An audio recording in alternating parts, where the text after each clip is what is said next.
तो दोस्तों बोले गणेश जी महाराज की जय। नीमड़ी माता की कहानी जो बड़ी तीज पर की जाती है। बड़ी तीज यानी जिसको हम कजली तीज या फिर सतुड़ी तीज भी बोलते हैं। तो आज के इस वीडियो में हम नीमड़ी माता की कहानी के बारे में जानेंगे।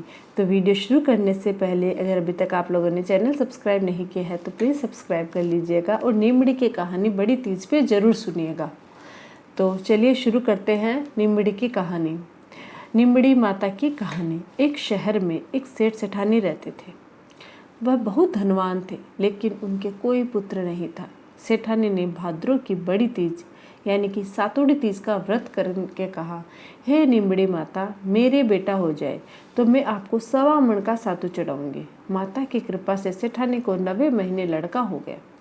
सेठानी ने सातु नहीं चढ़ाया।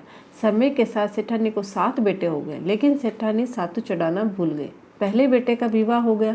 सुहागरात के दिन सोया तो आधी रात को सांप ने आकर डस लिया और उसकी मृत्यु हो गई। इसी तरह उसके 6 बेटों के विवाह के उपरांत ही उसकी मृत्यु हो गई। 7वें बेटे की सगाई आने लगी। सेठ सेठानी मना करने लगे तो गांव वालों के बहुत कहने व समझाने पर सेठ सेठानी बेटे की शादी के लिए तैयार हो गए। तब सेठानी ने कहा, गांव वाले नहीं मानते हैं तो इसकी सगाई दूर देश में करना। सेठ जी सगाई करने के लिए घर से चले और बहुत दूर एक गांव आए। वहां 4-5 लड़कियां खेल रही थी जो मिट्टी का घर बनाकर तोड़ रही थी। उनमें से एक लड़की ने कहा, मैं अपना घर नहीं तोड़ूंगी। सेठ जी को वो लड़की समझदार लगी। खेल कर जब लड़की वापस अपने घर जाने लगी तो सेठ जी भी पीछे पीछे उसके घर चले गए।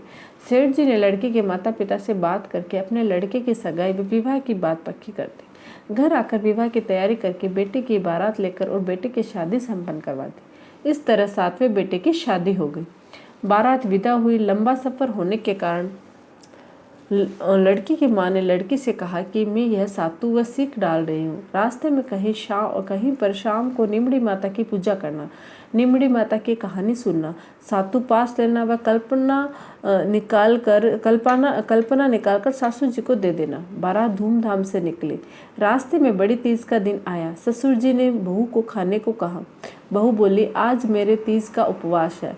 शाम को नीमड़ी माता का पूजन करके नीमड़ी माता की कहानी सुनकर ही भोजन करूंगी। एक कुएं के पास नीमड़ी नजर आई तो सेठ जी ने गाड़ी रोक दी। बहू नीमड़ी माता की पूजा करने लगी तो नीमड़ी माता पीछे हट गई। बहू ने पूछा, हे माता, आप पीछे क्यों हट रही हो? इस पर माता ने कहा, तेरी सास ने कहा था पहला पुत्र होने पर सातु चढ़ाऊंगी और 7 बेटे होने के बाद उनकी शादी हो जाने के बाद भी अभी तक सातु नहीं चढ़ा। वो भूल चुकी है। बहू बोली, हमारे परिवार की भूल को क्षमा कीजिए, सातु मैं चढ़ाऊंगी। कृपया मेरे सारे जेठ को वापस कर दो और मुझे पूजन करने दो। माता नववधू की भक्ति व श्रद्धा देखकर प्रसन्न हो गई।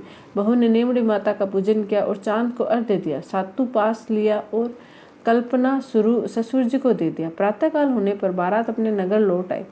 जैसे ही बहू उसे ससुराल में प्रवेश किया तो उसके 6 बेटे प्रकट हो गए, जेठ प्रकट हो गए। सभी बड़े खुश हुए। उन सभी को गाजे बाजे से घर में लिया।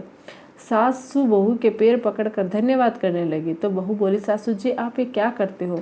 जो बोलवा करी है उसे याद कीजिए। सासू बोली, मुझे तो याद नहीं, तू ही बता दे। बहू बोली, आपने नीमड़ी माता के सातु चढ़ाने का बोला था, सो पूरा नहीं किया।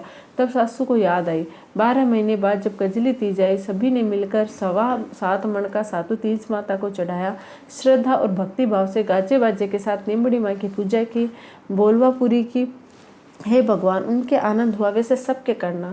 खोटी की, खरी की, अधूरी की, पूरी की। बोलो नीमड़ी माता की जय। धन्यवाद।